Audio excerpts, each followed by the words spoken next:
Good afternoon, Leland. That's right. Senator Bernie Sanders just got done speaking for about an hour here at Bronx Community College.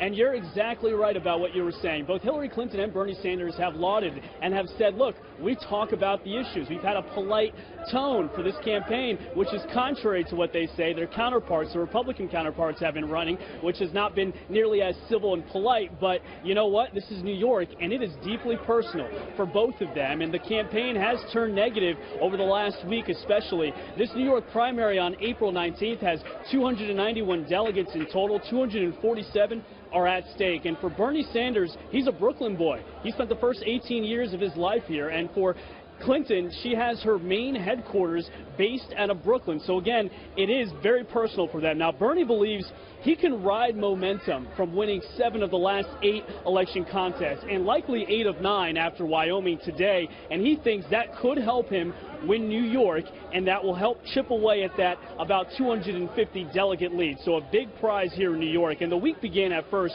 Both candidates fought about whether to have a debate in New York at all. They were discussing time and place, and finally they are going to have a debate in Brooklyn on Thursday night. Then on Wednesday, the sparring turned to who was better qualified to be president. Secretary Clinton went on TV and implied Sanders is not qualified, saying he hadn't done his homework and has been campaigning on issues he hadn't really studied or understood. Now, Sanders that night in Philadelphia, he responded saying that Clinton is in fact the one that's not qualified because she has been backed by super PACs and has voted for the war in Iraq. Now, he had a chance to back off those qualified statements, and he didn't really do it until Friday morning, saying that of course she's qualified, but then later that day he ended up blaming her for the negative tone. Take a listen. The Clinton campaign has made a decision, especially here in New York, to get a little bit rough with us. And I just wanted to make it clear to the Clinton people, yes, I come from a nice little state of Vermont, but if we're hit, we can hit back.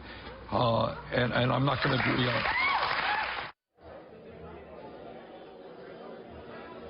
Now, Clinton and her campaign say that she never explicitly said that he wasn't qualified to be president. And she and the Sanders campaign are using this point, by the way, in campaign fundraising emails. And Bernie Sanders has been out campaign fundraising Clinton over the last 3 straight months. So clearly both are still using that to rally both of their bases, this issue of qualification. And in the meantime, Bernie Sanders has been throughout all of New York City, most of New York City today, from Manhattan, where he was at Washington Heights, here in the Bronx, and he'll be headed to Long Island City and the Queens.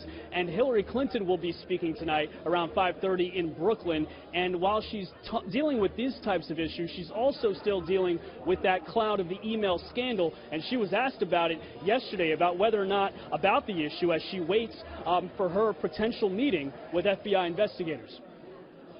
Matt, I know that they live